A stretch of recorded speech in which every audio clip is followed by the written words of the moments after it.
I'd like to show you something that I hope may be of some use to you. It's an idea of 3 circles, which I'm going to do a drawing of, though I'm not good at drawing, but I'll edit the video later and put them in. One circle is pitch, another circle that overlaps, I'm going to say, is pressure, and another circle is pipe. So I'm talking about my experiences and what I've felt. And it seems to me for a certain pitch, you need a certain speed of air, cause the cords to vibrate at a certain pitch, and pulled quite tight, whatever. Speed of air is dependent on the rate, the amount of air you're putting through, but it feels to me that it's also dependent on the width of the pipe. So these 3 are interrelated. And I think if you can get a sense of them, you can dance with them in your singing to some extent. So let me give you an idea. If I set something up, I'm going to try and keep things as neutral as I can when I do this, not only alter one, but of course everything is quite difficult to do that. But anyway, if I sing a certain pitch, I'm going to set it up in kind of what I call neutral, and then I reduce the air pressure, but try to avoid changing anything else. This is what seems to happen.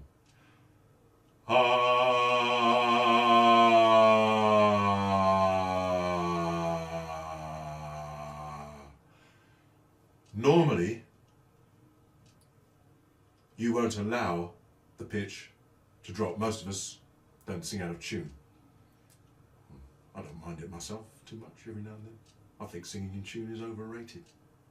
A bit, depends. But mostly, your ear won't let you do that. So what will you do then? If the air pressure isn't there, if you only alter the one like that, the pitch drops, but you keep the pipe the same, what will tend to happen is intelligence will sort it out because it won't let you go out of tune, or try not to. So if the air pressure drops, the pipe will narrow to compensate, and then you'll get more air pressure with a narrower pipe and keep the thing in tune. So if I try to do that, so I'm going to sing that note, I'm going to drop the air pressure, but at the same time I'm going to allow the pipe to narrow to try and keep me in tune roughly. This would happen subconsciously, of course. So let me try that.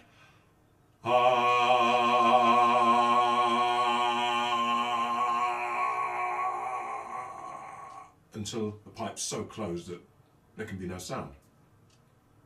So I hope that makes some sort of sense to you. They're wonderfully interrelated.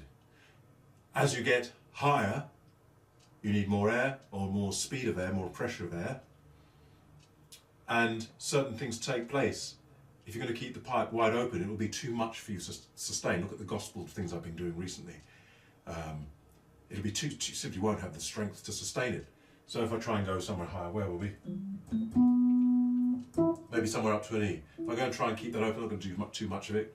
I've had a long day teaching and I'm a little bit looking forward to going home and having a glass of something, water. So if I'm up there, try and keep it open. Is that transposed? No. Felt lower than I thought it would be. Has a lot of weight about it because it's open. But you can feel the energy, what I have to do. If, to take some of that off, I narrow the pipe a little, I can go here. What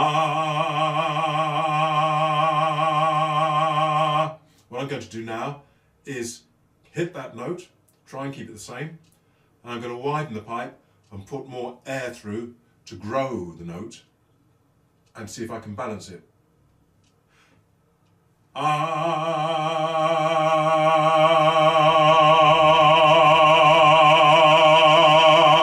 Until I hit maximum. When I hit maximum, everything was working. So I'm hoping that this gives you an idea of the relationship. Lower down? Yeah. So with fairly low notes, if I'm going to be completely open, huge amounts of air go, low notes won't last very long. Let me do something round about, maybe a D. I might come up and get closer to, because you won't hear it. Low notes are not loud, so if I figure you're not going to be able to hear it, I'll move up to the camera. Is that a C? Oh well.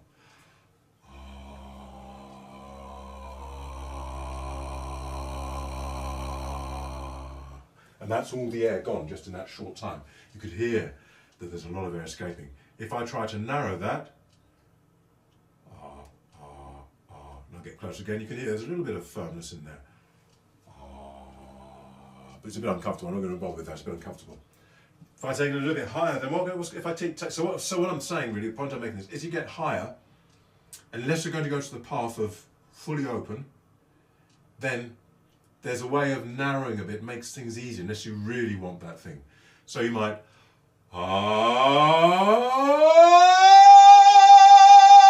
rather than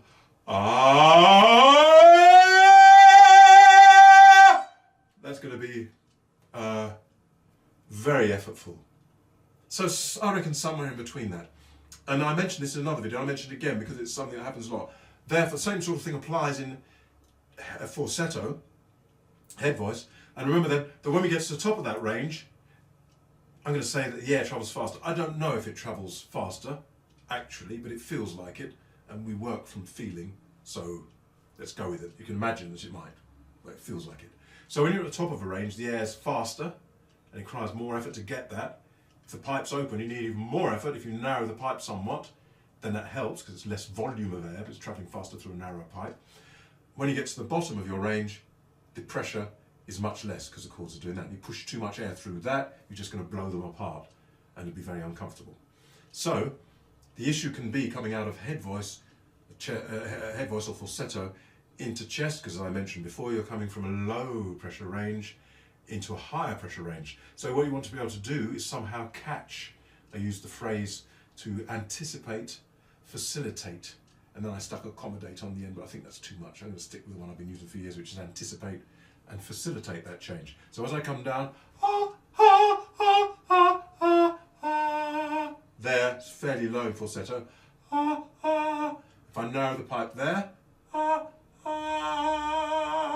leave the pipe open.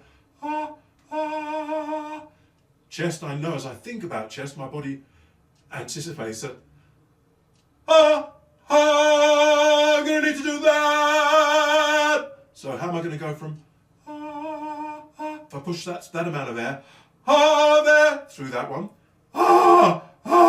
just blows the cords to chaotic vibration. So what you're looking at is finding a way of can you make this one lighter rather than the fully open one. What I'm doing there doesn't feel like narrowing so much. That one's quite interesting. Well, it is. There's a little bit of. It's not. It's not that kind of narrowing. It's kind of. There's a little bit of that kind of narrowing, but with at the back there. Let me just sort that out. Actually, see if I can. It's not the same. I wish I could tell you more about that, but what you can do, copying is a most powerful tool. It's difficult to copy on videos and things because you don't know the volume. I've left this flat, I hope.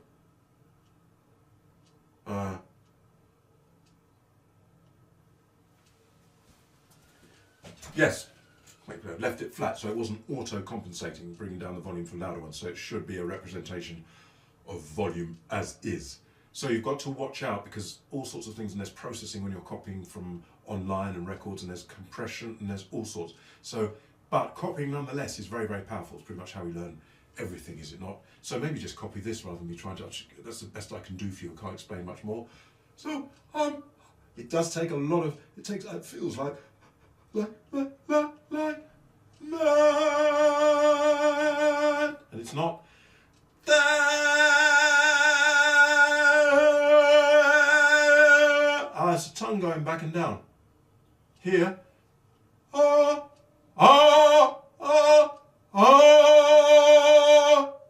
Sorry, can't help you. If I can discover more and say anything that makes any sense to you, I will. I think you're best off copying the sound. It feels light, feels very much like this. Feels like just copy that to start with, and then put it up there.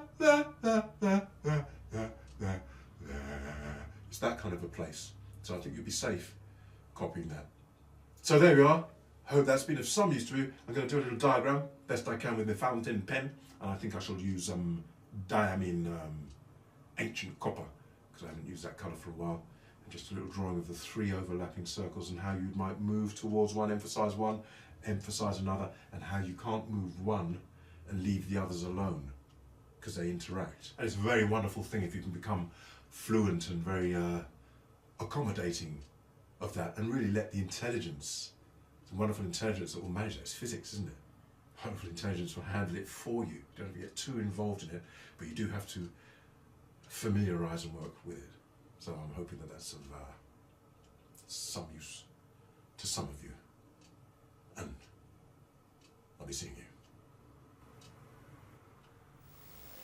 you. Now, I'm no artist, as you'll very soon realise, but I've been neglecting my Parker Centennial amber check for some while, so it's an excuse to use it.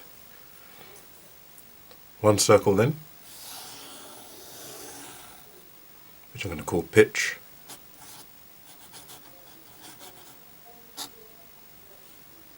Another circle, which isn't quite, which I'm going to call pipe. And then another.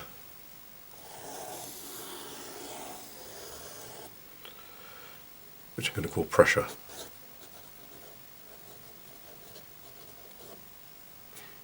If you want to change or say increase the pitch, you need more pressure, or you can narrow the pipe, probably a bit of both. If you widen the pipe, the pitch is likely to drop unless you add more pressure. If you increase the pressure, the pitch is likely to rise unless you open the pipe. That's how it feels to me, and it's a wonderful interplay to become familiar with, so you can kind of go where you want at a moment's notice.